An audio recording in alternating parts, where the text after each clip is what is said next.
Programa de hoje, o primeiro sargento reservista brasileiro do Israel Defense Force.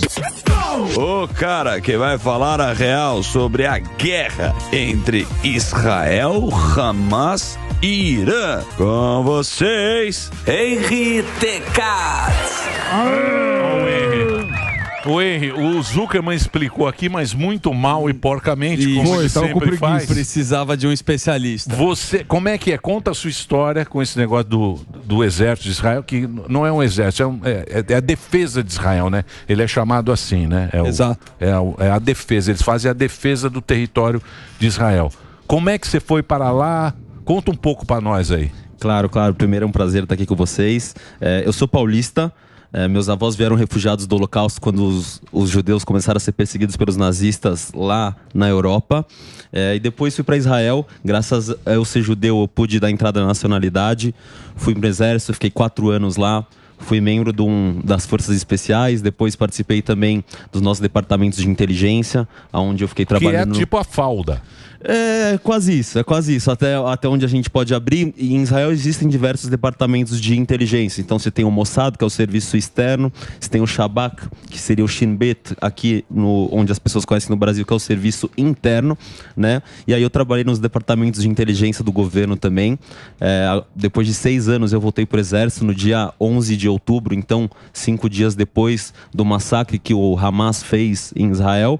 Resolvi voltar para o exército depois de 6 anos. Fui lá, combati eles, tive o primeiro mês, então, fazendo toda aquela limpeza dos kibbutzim. Os kibbutzim são as comunidades na fronteira. Sim. Onde eles invadiram, sequestraram, estupraram e fizeram as piores coisas da humanidade que a gente pode pensar.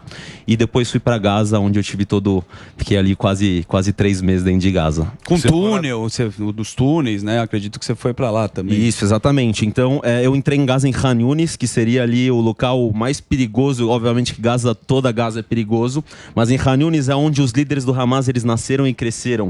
Então é um local histórico para eles e colocando a fortaleza deles dentro de Gaza, né? Então a gente foi junto com as unidades de comando e nosso objetivo foi atacar Khan Yunis, trazer informações sobre os reféns que estão sequestrados, né? É muito importante a gente falar que nós temos um brasileiro hoje sequestrado em Gaza. Né? Tem brasileiro? Temos um brasileiro, Michel Nisman, está hoje sequestrado aí vai fazer 7 meses agora. Você acha que eles estão mortos, essas que não apareceram, né? E o Hamas também não tem prova de vida. Até onde eu sei, nós temos a confirmação de vida de 35 reféns. Isso não quer dizer que os outros estão mortos, mas quer dizer que nós temos confirmações de reféns e vida, 35 reféns. Os outros reféns nós não temos informação. É engraçado que o Hamas, a partir do momento que Israel ataca um alvo, eles já sabem quantas pessoas foram mortas e estão feridas. Mas os reféns que estão há 7 meses na mão deles, eles não sabem quantos estão vivos nem onde estão. Ô Henrique, como é que você viu essa questão do Hamas e do Israel? Como é que você viu as manifestações de pessoas, até aqui no Brasil, a favor do Hamas, falando, não, porque realmente eles têm um certo sentido que eles estão fazendo. Como é que você, brasileiro, viu o apoio de pessoas ao que o Hamas fez, ao ataque terrorista? Eu acho que o brasileiro, não só o brasileiro, ou qualquer pessoa no mundo que apoia o Hamas ou qualquer outro grupo terrorista, ele está do lado mais errado da história que ele possa estar. Quando eu estive dentro dos kibbutzim, os kibbutzim são as comunidades, como eu disse, na fronteira que foram invadidas. E eu encontrei diversos terroristas lá, tive combate com diversos terroristas, os que se entregaram, nós prendemos eles. E como que você defende alguém que entra numa comunidade, estupra mulheres, violenta crianças, e eu vi com os meus próprios olhos um terrorista que ele pegou, matou uma criança, violentou ela e escreveu com o sangue dela no muro Brigadas Al-Qassam, que é o nome das brigadas do Hamas. Depois esse sangue ele foi para a perícia e estava constatado que o sêmen que estava lá era do mesmo terrorista que nós pegamos. Então, como alguém em sã consciência pode defender esse tipo de pessoa? E é engraçado que normalmente as pessoas que defendem ele são pessoas de viés esquerdista, né? E são as pessoas que normalmente têm a tendência a querer ser a favor das minorias, né? E é totalmente... Que não ia sobreviver um dia naquele lugar. Não ia sobreviver, acho que 1 hora. Não só em Gaza, como no Irã também, né? Não sei se as pessoas sabem, no Irã você não tem direito de ser LGBT. Então, mas você não acha que isso é um pouco de ignorância do Ocidente? Eu falo do Ocidente, da nossa vida aqui, né? Estados Unidos, do nosso estilo de vida, porque a nossa tendência é sempre torcer pelo lado mais fraco. né? Certo. Israel, ele tem um grande problema, porque ele é um Estado democrático, onde o dirigente lá, ele sofre a opinião pública. É tão importante Israel a opinião pública como é pra gente, como é pro americano nos Estados Unidos. Tem muita influência, porque lá tem eleição livre. Sim. Lógico.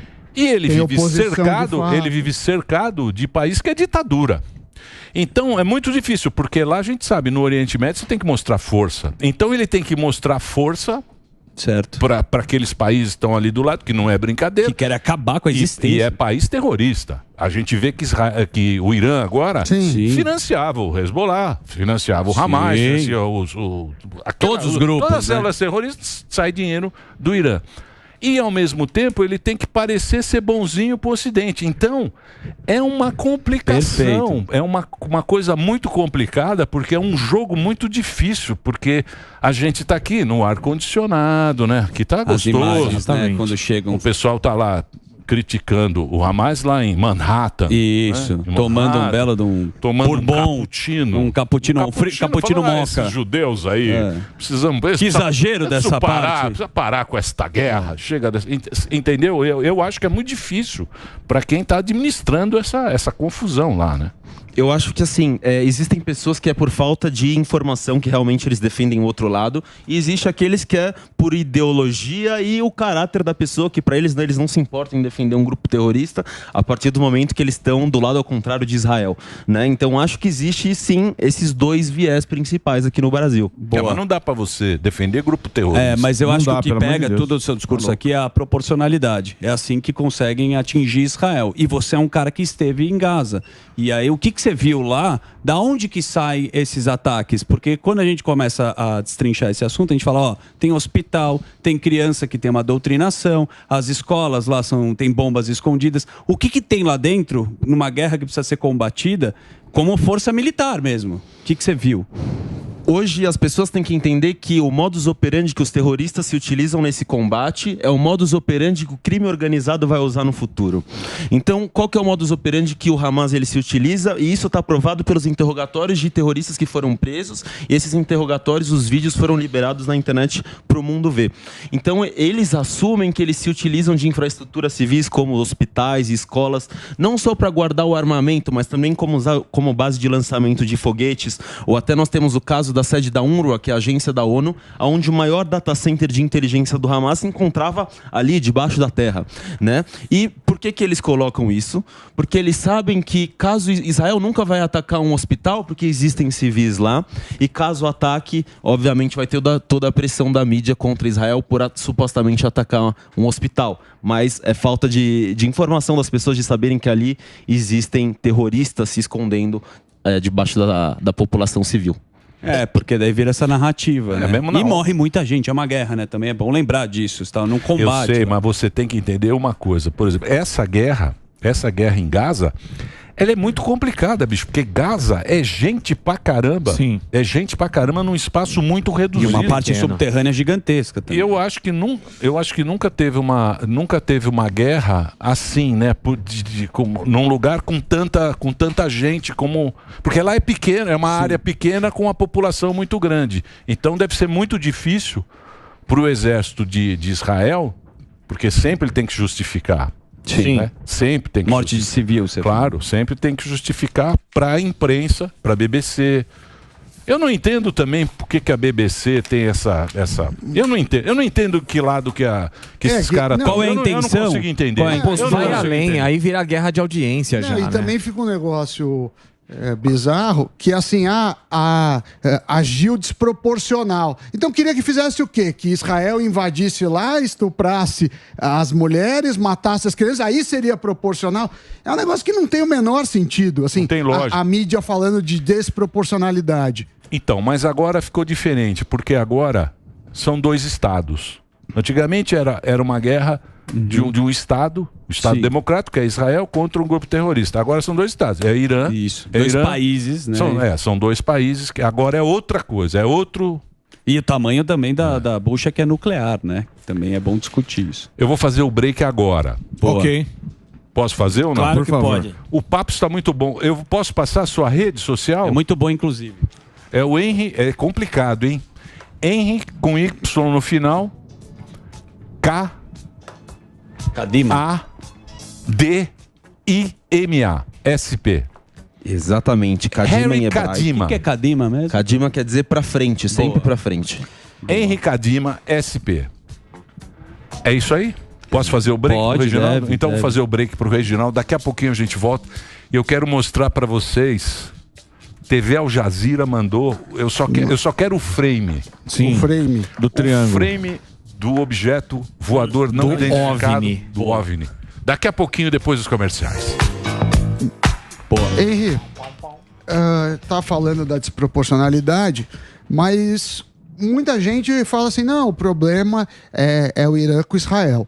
Mas a impressão que eu tenho que é o Irã contra o Ocidente. Israel é uma porta de entrada. Assim como eles querem exterminar Israel do mapa, eles também não aceitam outras religiões, também não aceitam outras crenças, ou outras culturas, ou até outras preferências, seja sexual ou qualquer outra coisa.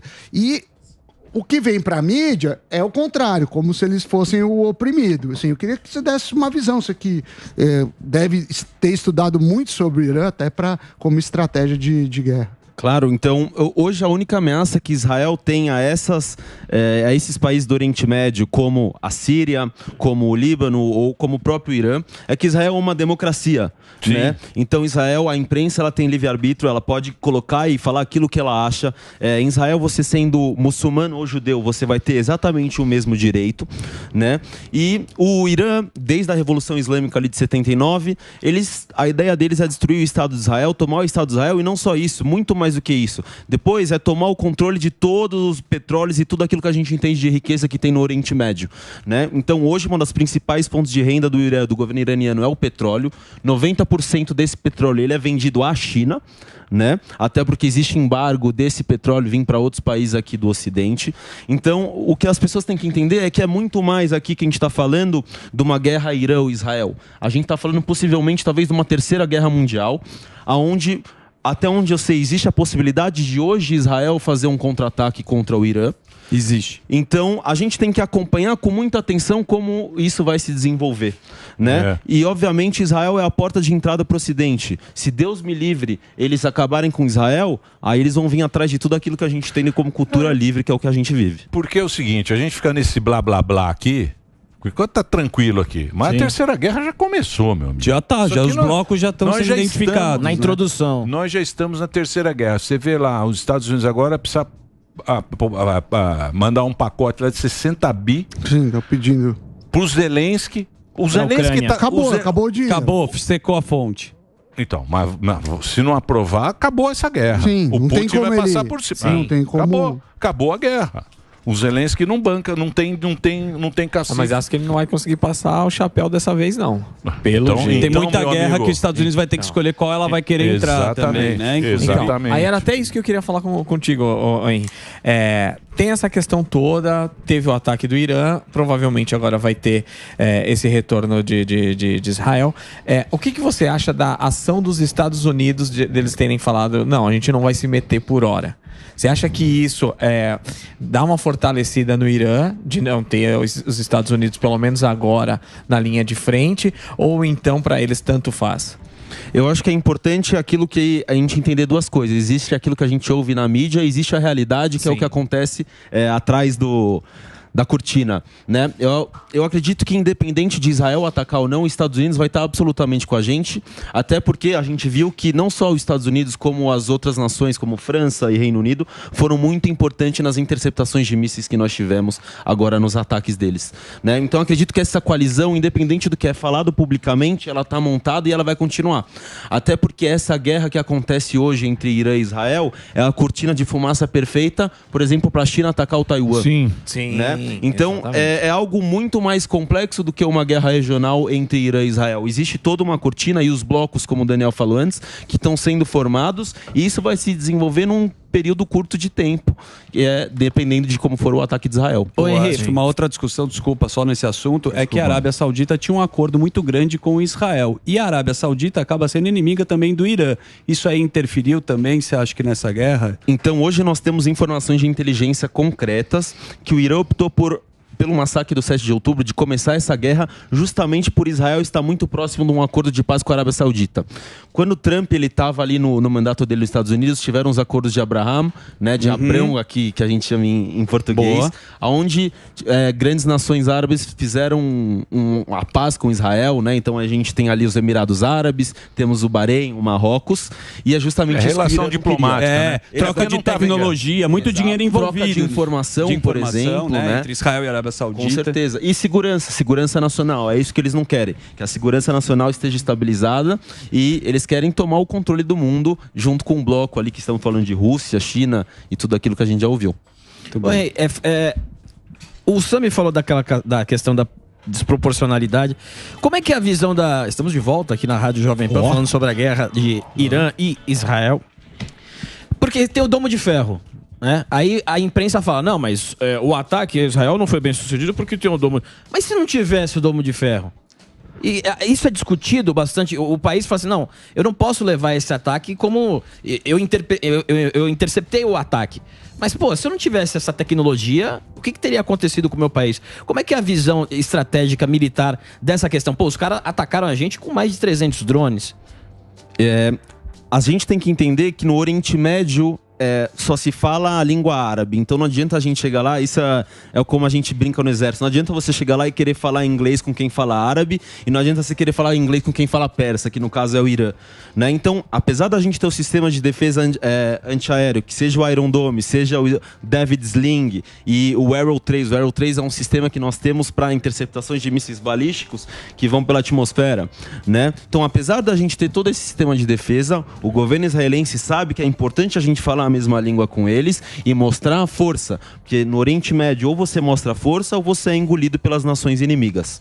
Uma das loucuras que eu vivi em Gaza foi quando nós estávamos em Khan Yunis, no acampamento, no meio da noite, e no meio da noite aparece um vulto. Ninguém atirou, faz todo o procedimento, prendem. Era uma criança. Meu Deus. Uma criança de 7 anos. E aí a gente começa a se perguntar como uma criança de 7 anos teve acesso numa zona militar, sendo que todo acampamento você tem pontos de guarda, né?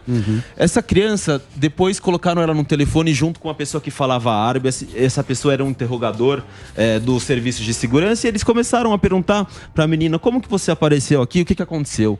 E pasmem ou não, o pai dela era um membro do Hamas, e ele tirou ela de dentro de um túnel dentro do acampamento, na hora da noite, onde já não tinha luz, para ver quanto tempo as equipes de respostas demoravam para ver e quais eram as posições de guarda que iam identificar essa pessoa que entraram. E fora isso, tinha uma câmera já pronta para caso alguém visse um vulto no meio de uma guerra à noite, onde não deveria estar passando ninguém, e atirasse, para mostrar que Israel tá lá e matam crianças inocentes. Então o cara põe o próprio filho, esse do escudo humano, para morrer e usar isso como propaganda. E é a mesma coisa, quando eu tava lá e você tá numa troca de tiro com pessoas que usam roupas civis, calça da Adidas e uma camiseta branca e de chinelo, e ele começa a trocar tiro com você e acaba a munição dele, ele vai jogar a AK-47 dele e vai sair pela rua do lado, esperando alguém atirar nele. É uma guerra muito difícil. Hoje nós vivemos a era da guerra da informação. É isso aí. Vocês viram lá, aquele drone que ficou no poste da Enel, do Iraque? Não. Vi. Você viu ou não? Quer dizer, não tem aí a imagem? Da imagem, no caminho. Agora, o que foi? Pois não, você tem uma pergunta? Pode fazer, pode ficar à vontade. Você tá muito sério. Não, tô dando as perguntas. É um assunto que não é para muita brincadeira, né? De fato. Eu fico conversando muito sobre toda a guerra, até acabo tendo informações, e eu acho que o que mexeu mais nessa guerra foi a autoestima do povo israelense, povo judeu. Porque quando invadiram, foi uma coisa que todo mundo foi pego de surpresa. Me parece que a sensação agora de Israel, a gente vê que tem uma resiliência muito forte do povo. No dia seguinte, estava todo mundo dançando em Tel Aviv, você deve ter visto esse vídeo que viralizou. Você acha que resgatou essa autoestima do povo israelense em relação à defesa? Eu acho que assim, antes do 7 de outubro, tinha a parte da esquerda e da direita em Israel, isso estava muito segmentado, e você tinha as passeatas e o povo discutindo entre eles.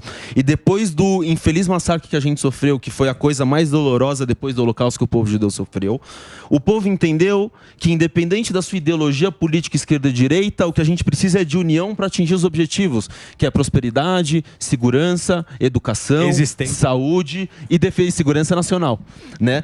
Até porque nós tivemos tivemos casos de pessoas que não eram de acordo com o governo que estava e se recusaram aí a reserva do exército, né? Então isso é uma loucura num país de 7 milhões de habitantes. Te complementando, Então, mas agora, o problema agora é o que Israel vai fazer. Porque você pega o efetivo do Irã, é 3 vezes mais. O exército, o efetivo da força é 3 vezes mais. E arma nuclear, né? Também tem essa discussão. Então, não sabe direito. Então, agora, o que você, como se você fosse o chefe das Forças Armadas, defesa. o cara de Israel, ministro. o cara que aperta o botão, o que você faria? Porque se você... Sala de guerra. Se você... Israel está em guerra Perfeito. com Hamas. Se você fala, não vou atacar, Dá uma afrouxadinha. você dá uma afrouxada, você diminui Mostra fraqueza. Respeito. Claro, Sim. claro. Dá espaço pro Claro, cara. é isso mesmo. Fala, não vamos fazer A nada, então tropa, continua. A tropa, ela precisa estar... o cara tá lá... Precisa responder. O que você faria? É muito difícil essa situação, porque ele tem que dar resposta. Pô, tem que dar resposta pro Biden. É isso aí. Tem que pensar em todo Pagar mundo. o pedágio. Israel. Bota lá, ó. Não, bota o som. Bota o som do drone. Olha o drone. Ficou no Iraque esse drone aí, ó. Acabou a bateria. Não, ele tá preso no fio da Enel. Ó a Enel lá. É a Enel do Iraque. Melhor defesa que tem. Olha o tamanho do bicho. Tá sem luz lá, vai ficar uma semana sem luz lá por causa desse drone lá no Iraque. Então é o seguinte, Israel é um negócio que mexe no mundo inteiro, cara. Israel, ele tá mexendo na eleição americana. Sim, esse negócio do Biden é para ele ganhar a eleição lá. Isso. É um negócio que é muito Que o discurso importante. dele é confuso. Ele tem que agradar a turma, falando que da proporção, né? Porque os Estados Unidos está dividido. Mas Os Estados Unidos está dividido entre esquerda e direita. Eu sei, Emílio, mas o maior inimigo do Irã é os Estados Unidos. Se você pegar quem eles odeiam de verdade, é os Estados Unidos, depois Israel, né? Tem o nome lá, o diabo, o grande não sei o quê. O diabo pequeno e o diabo grande. Tem o diabo pequeno e o diabo grande. O diabo grande é os Estados Unidos. Mas o Biden ele tem que fazer média com os amigos do Hamas. Sabe aqueles babaca lá que ficam com a bandeirinha? Na manifestação. Liberdade para o Hamas. Nas universidades, os intelectuais. Os babaca. Os babaca. E é assim que o outro lado pensa. O Putin falava isso. Ele fala, deixa que os Estados Unidos se destrói dentro dele. Exato. Deixa que os Estados Unidos se destrói com essas redes sociais, essa pataquada, esse Facebook, vê se na essas Rússia besteiras. tem isso. Vê se na Rússia Você pode fazer a dancinha do Hamas. Agora você faça a sua escolha. É isso aí. Mas aí O que você faria? Eu? Agora, Você que tá tão sério. Não, o que eu faria, eu não arregaria. Eu não arregaria nesse momento. Tem que ir pra cima. No momento agora... Terceira Guerra Mundial? Não é Terceira Guerra Mundial, né? Vai ser... Já tá tendo, como você falou. Você tem dúvida que é uma Terceira Guerra Mundial? Sim, mas ainda tá... Mas como o Irã era obscuro também. Como o Irã ainda. também ninguém... O Hamas atacou, o Hezbollah atacou, mas quem financia é o Irã. E se você pegar quem tá do lado do Irã, é a Rússia. Aí você vai vendo que já existe essa Terceira Guerra. Israel não pode arregar. Agora, nesse momento, eu tenho certeza que Israel não pode ir pra trás. Mas Israel já tá com guerra contra Sim, tem Já tem. A guerra é o Irã. Eu sei, mas não tem como o cara ter tantas frentes Brigar assim. com todo mundo. Brigar com todo Primeira mundo. coisa é finalizar, Não é? eu acho que Gaza, né? Até o final. Você vê que a gente traz você, a gente fica... A gente acha que a gente é o general. A gente que não sabe nada. A gente é da falda. General aqui, O cara estudou a vida toda. General Conceição. Olha o nosso tanque ali, o Morgadão. Tipo, ele na frente. A gente é PhD em War. Samidrone. Percebeu isso, né? Deixa chegar o Então, e aí, o Ramboquinha que você também. faria? Não sei se vocês sabem, com certeza não foi falado isso na imprensa. Quando começaram os ataques do Irã contra Israel, Israel fez uma operação que a gente chama de operações psicológicas. Então, as forças de inteligência enviaram um SMS para toda a população de Teherã, se passando pelo governo iraniano, falando que a guerra contra Israel havia sido declarada para retirar todo o dinheiro do banco e fazer estoque de comida, água e gasolina. Isso criou um caos em Teherã. Então, apesar da gente não ter lançado mísseis ou a Força Aérea ter atacado lá, nós já se defendemos de alguma forma. O que eu vejo hoje que a gente precisa é um momento, hoje abriu algo sem precedentes no mundo. O mundo, essa coalizão que foi feita, a gente tem hoje a oportunidade de acabar com a nação que financia 90% do terrorismo no mundo. E acho que sim, é o momento de Israel atacar e de a gente mostrar força, mas é o momento da gente ser inteligente, de saber que a gente iniciar uma guerra agora, a gente não vai acabar e nem derrubar o governo do Irã, mas sim a gente vai ajudar a fortalecer a oposição que está lá dentro, a começar uma movimentação para tirar esse governo. Até porque porque a briga não é contra a guerra não é contra o povo iraniano, Perfeito. e sim contra o governo de lá Boa. que pega o próprio povo de refém. E é o mesmo caso em Gaza. A luta não é contra o povo palestino, é contra os grupos terroristas que pegam a população de refém para enriquecer as custas deles. E que doutrinam essas pessoas. Com certeza. Então eu tenho fotos lá. Isso tudo gravado pela minha GoPro, que eu entrei em Gaza com GoPros, porque eu sabia que depois as pessoas iam falar que tudo aquilo que eu vi era mentira, né? Então eu entrava em casas de terroristas que ele tinha uma autorização de trabalho há mais de 20 anos para trabalhar em Israel, e em volta as fotos dos filhos dele, onde eles estavam com a K-47, com um míssil. Então ele vai para Israel, ganha dinheiro, e quando ele volta ele doutrina que o certo é você matar judeus e morrer pela religião deles, o que é uma loucura. É. E tinha também terrorista dentro da ONU. Essa ONU também. Esse também foi. Essa ONU também. Também naquela época tinha a Liga das Nações. Isso aí também não funciona. É tudo político. Mas né? É tudo política. A imprensa, inclusive a brasileira, tem falado assim: não, o Irã ele só quis fazer um gesto. Ele não quer danificar Israel. Ele telegrafou minimizando. E aí fica complicado isso, assim. Lá também existe isso. O Irã não quer o mal de Israel, ele só quis fazer mandar um recado. Um recado, um sustinho. Não, militarmente a gente entende que a partir do momento que uma nação inimiga envia 380 objetos voadores, ela está atacando a nossa soberania nacional. Apesar da gente ter um sistema de defesa. E muita gente fala que não houve feridos, mas houve sim feridos. Tem uma menina de 7 anos, uma árabe israelense, lutando pela vida dela no hospital, né? E se não teve feridos é porque combateu. Se não fizesse nada, teria... E tem outra coisa, né? Israel tem esse sistema, né? E esse próprio sistema não ia dar conta. Tiveram que ter também os Estados Unidos, teve o exército americano, né? Os aviões americanos, a França também. Teve todo um esquema lá para poder... Montar uma coalizão de defesa. Não foi brincadeira isso aí. Não foi brincadeira. Os caras vieram para arrasar mesmo. Então nós temos também a Arábia Saudita e a Jordânia abrindo o espaço aéreo deles para aeronaves tanto da França quanto da Inglaterra, porque essas interceptações elas não funcionam só com as baterias de interceptação. A gente tem aviões de caça que eles têm a capacidade de interceptar drones suicidas também, né? Então a gente tem aí a história de países árabes que foram a favor dessa coalizão e são a favor de Israel e dos Estados Unidos. Foi a Arábia, né? Arábia Saudita, a Jordânia. E a Jordânia. Isso. Que tem treta. O rei da Jordânia também lá não tem moleza, né? O rei da Jordânia lá também não tem terrorista. A população palestina lá é gigantesca, mas não tem terrorista lá, né? Não tem. Ele na hora, porque tem muito palestino na Jordânia. Sim, lá não tem terrorismo. Mas lá não tem brincadeira. O próprio muro do Egito, que faz fronteira com Gaza, é um muro que ninguém fala. Também ele se protege lá, né? Deixa eu perguntar um negócio pra você. Você acha que Israel vai devolver Gaza? Acho que não devolve mais. Do jeito que fizeram lá. Israel devolve sim Gaza. Você acha? A questão é devolver o território, mas não a segurança. Até porque a gente sabe que se a gente voltar a devolver a segurança, daqui 50 anos a gente está sujeito a passar o que a gente passou no dia 7 de outubro. Mas não sabia que tinha lá esses túneis? A gente tem que entender que a última invasão terrestre do exército israelense tinha sido em 2014 durante Tzukeitan, que tinha sido a última operação terrestre. Desde então, todos os combates que a gente teve foram bombardeios espontâneos. Então, durante 9 anos, o Hamas, junto com financiamento iraniano, engenheiros que trouxeram da Coreia do Norte e da China, que entraram pela fronteira do Egito, criaram esse sistema de metrô, de túneis debaixo da terra. Então, nós temos relatos de túneis que você tem carros que passam 2 mãos, um para lá e um para cá. É isso? Mas Israel sabia disso, sabe? Você acha que o Netanyahu, porque o Netanyahu está há muito tempo no poder, né? Você acha que ele...